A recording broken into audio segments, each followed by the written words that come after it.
Today we're going to be looking at the City Mini GT2 from Babyjogger. Babyjogger has been one of our favorite stroller manufacturers for a long time, and the original Mini GT has been one of the small-size daily models that we've recommended most to people. Three-wheeled daily strollers are a bit of a side niche in the stroller industry, mainly due to their tendency not to have a reversible seat, which is an inherent part of their design. But this element aside, they offer a wide number of advantages over the more popular four-wheeled varieties. In 2019, Babyjogger overhauled several of their models, including the GT2 that we'll be looking at today, and the changes made with the shift are a big part of what we'll be covering. Some things are better, some things are worse. But we will also be talking about the GT2 as its own model, in comparison with the rest of the current market. Let's start with a few stats. The GT2 clocks in at right around 10 kilos, about a kilo more than the original GT, which, after some research, seems mainly the result of the redesigned frame arms that we'll discuss more in depth later. Its folded dimensions are 25 by 79 by 53, which are more or less the same as the original, though there is a slight increase in length, partly due to the fact that it's no longer possible to fold the handle in quite as tightly. The weight capacity of the seat and basket have increased somewhat, to a maximum capacity of 30 kilos for the entire stroller, reflecting primarily the significantly increased size of the seat itself. The GT2 seat is larger than the original GT, and the canopy can be fixed to sit higher as well, making it more suitable for older children. This size advantage is also true in comparison to most other competing small-size daily models as well, simply by virtue of the fact that there aren't a lot of other smaller three-wheeled models available currently. You see, three-wheelers by nature have larger seats than four-wheeled models, since the seat fabrics can be suspended directly from the handle arms rather than from a separate seat frame built to fit within the dimensions set by those arms themselves. In addition, Babyjogger has brought over and updated the leg rest from the Elite, and with the larger seat, high canopy, leg rest, and a full recline, the GT2 can be comfortably used all the way from newborn to the end of your stroller days. Though I would like to note that I always recommend using a bassinet for newborns due to safety considerations. Okay, let's move on and talk about how comfortable the GT2 is for you, the parent. Babyjogger's patented Easy Fold system has long been a draw to their models, and has always been one of my own favorite elements of their design. For those of you who don't know how it works, Babyjogger's Easy Fold essentially involves pulling a strap on the seat, which causes the whole chassis to collapse around its central axis. This mechanism has changed a little bit with the GT2, in that on the original version, the safety feature meant to prevent accidental folding involved a pair of extra straps that could be buttoned to the rear frame. On the newer model, a second strap has been integrated into the activation strap instead, and both must be pulled in succession in order to fold down the stroller. We've already heard some criticism of this new method, and the reason for this is that most people who used earlier versions of the GT rationally deduced that there was no real way to accidentally trigger the fold anyway, and thus, by never buttoning the safety straps, it was incredibly easy just to pull up on the release strap anytime one needed to fold the stroller. I agree that it is a little bit annoying that they have bypassed the shortcut, but if I'm honest, while I did prefer the activation method the way it was, the Babyjogger Easy Fold is still a lot simpler to fold than most competing models. Babyjogger has maintained more or less the same quality with its fabrics, meaning sturdy but susceptible to sun fading over time. But the process for removing the fabrics has shifted from a button system to the increasingly common trough on the inside of the frame system, making the fabrics a little more difficult to remove for a wash. The shopping basket has been updated as well for a slightly more rigid and square look, but is a little harder to access with the GT2 as a result of the straightening of the rear frame crossbar that on the previous model arched downwards along with the curve of the basket's lip. This crossbar was one of the problem areas of the previous model that sometimes broke under stress, and my guess is that straightening this bar has increased the structural integrity of the overall model. Driving-wise, despite its 8.5-inch wheels, the GT2 is quite ruggedly built, and though it won't manage the same terrain as Babyjogger's larger wheeled models, its off-road capabilities still exceed that of the vast majority of the small-size daily market, as well as a lot of mid-sized strollers. And this capability has only been enhanced with a shift from the original GT due to added rear suspension. We'll get into this more in a moment, but for now, let's start looking at the mechanics, top to bottom. Okay, we're going to start by talking about the handle and the folding mechanism, the entire upper portion of the chassis. So up at the top here, you just have this very basic mechanism, button operated, riveted together with a spring inside, and that's just going to adjust the height of the handle. As far as the actual Easy Fold system, as I mentioned, you pull up on that strap, and what that strap is going to do is it's going to pull up on these arms here on the side, and when that arm is pulled up, the two discs, one running from the handle and one running from the front frame, they have like a notch at the bottom, so they're locked in place. And when that mechanism is then pulled downwards from that arm on the inside, it releases those discs so that the whole chassis folds together. Overall, that's a very good mechanism, especially the original version of it. Very solid. It's been tested now for a long time, and I've always been very happy with that mechanism. There have been some changes made now with this update. Some of them are good, some of them are bad. So we'll start with the bad ones first. On the top, and I think this is probably the biggest problem with the updated model, is that they have removed the crossbar here. Three-wheeled models need that crossbar. The Mountain Buggy or TFK in some of their earlier models did produce some strollers that didn't have a crossbar there, and you always had structural problems over time as it weakened down the various joints and stuff. When you don't have that crossbar there, the main extra pressure is going to come here where the arm connects into the central folding mechanism. It's going to come on that handle adjustment mechanism, which is made a bit more sturdily, but still it's a lot of pressure we're talking about because you have your child's weight in that seat. Every time you pull that stroller to the side, it's going to kind of put extra pressure on all those points. So you have it there, you have it at the adjustment mechanism, and then the handle itself also is going to take quite a brunt of that force. That's a negative.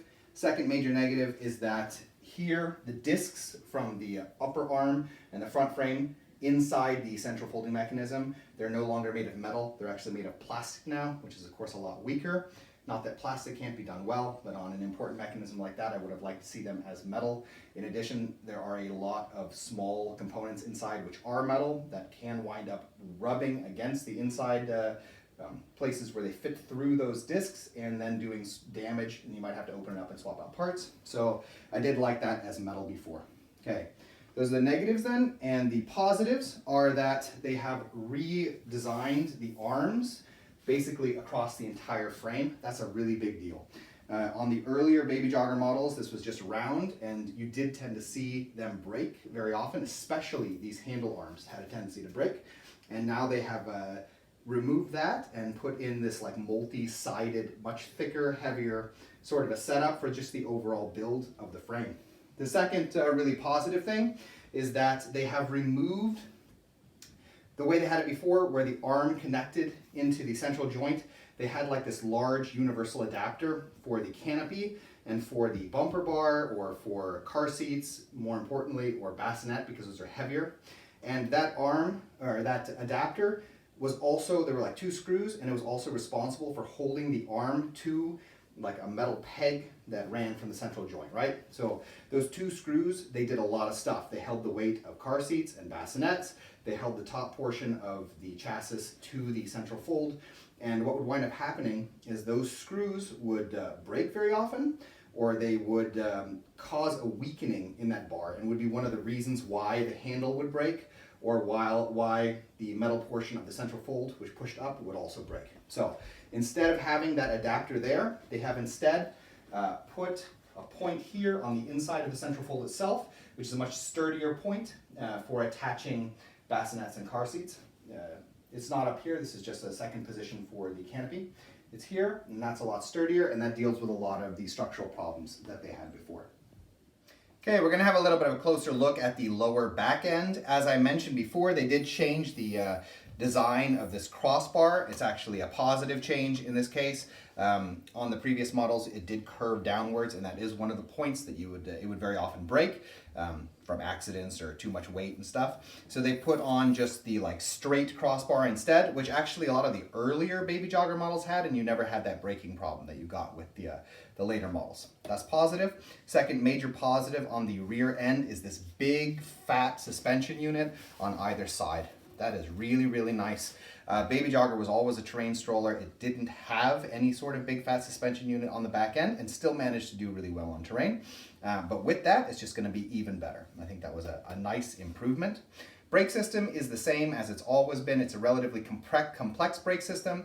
It is handle operated up at the top, but it's a static brake system.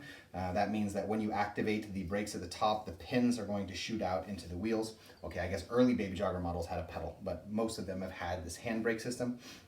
It's a complex mechanism. We have a few videos showing how to open it up and disassemble it and stuff. It tends not to have a lot of problems. You do want to oil it relatively regularly to keep it functioning properly. If it does start to mess up, they do also sell a brake kit, which makes it a little bit easier than swapping out the wire. It's very hard to get a hold of the proper wire. You have to hack fix it. But in any case, it's an okay system. They have it on all their strollers they have for years, and they do provide a brake kit if any sort of problems occur. Okay, we're going to have a little bit of a closer look at the front end then. Front end has the same sort of fork suspension that they had on the previous model. It works just fine. I haven't actually seen any sort of problems with that. Most strollers provide a certain amount of suspension in the front end, and this one has always worked fine for Babyjogger. They have made a few changes when it comes to the actual housing, in particular with the swivel lock. So they changed out their kind of simplistic swivel lock that was on the GT1 for this more complicated setup. It's actually based on a very old design. I've been seeing swivel locks with this basic design for at least 10 or 12 years. I suppose it's a little bit better than what they had on the previous GT, but it's not a design that I really care for that much. They've even overcomplicated it with this extra button here. The reason for that being that it's like very open, there's a lot of moving parts, and dirt and gunk and stuff can get in and kind of gum it up. You can disassemble it relatively easily, clean it and oil it, but still. It's not the worst swivel lock design, but it's not the best either. If they were going to change it, I would have liked to see them go for something else. But they do have this swivel lock design on a number of their other models. I think some of their four-wheel models have it. As far as how the fork fits into the front housing, there's no sort of like added spring-loaded pads in order to keep it from loosening up inside here, but they have put 2 points that hold it inside the housing. It locks at the top here, and it does have this raised ridge here at the bottom, which means that as far as the vertical axis is being held, it's being held in 2 points here. So I actually haven't seen any sort of wobble problems on the GT. You actually tend not to get wobble problems on three-wheel models at all, and for me that's perfectly sufficient as far as how it's held together in the front end. Okay, I just want to make a quick comment on the wheels themselves, because I know they've changed the look and it does look cheaper. It actually isn't. And I think the reason it can look cheaper to some people is that there are a lot of cheaper strollers that put out wheels that kind of have the same sort of look as far as the spokes and the overall kind of design of the rim. This is not hollow behind. These are solid spokes. So it's not made of cheaper plastic, even though it kind of has the same sort of a stylistic setup as a lot of cheaper strollers with the spokes. That's just kind of bad luck on their part, but it's not actually poor designed in that case.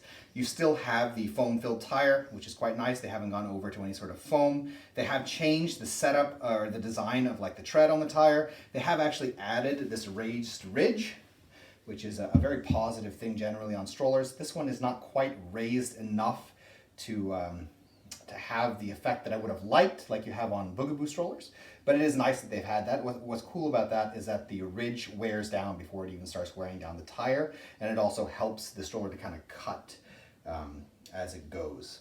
Like it moves, it steers a little bit sharper with that ridge. Overall, I would say the wheels, even though they have changed the overall look of them then, are more or less the same as what you had before on the GT. So, should you get the GT2 if you're looking for a small size daily model?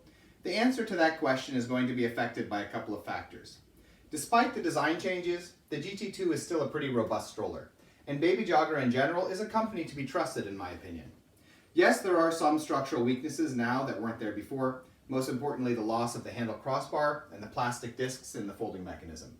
But there are important strengths as well, like the redesigned shape of the chassis arms themselves, the shifted attachment point for a bassinet or car seat, and the significantly improved suspension. Compared to the rest of the small size daily market, the GT2 is still a very strong model. The two factors I would suggest you consider though, if you're thinking about buying the GT2, are firstly, if you're watching this video in the beginning of 2020 and it's still possible to get the original GT for a discounted price, then I would go with that. Because the changes are a mixed bag, as I've mentioned, and the original GT at a lower price is thus a much better deal in my opinion.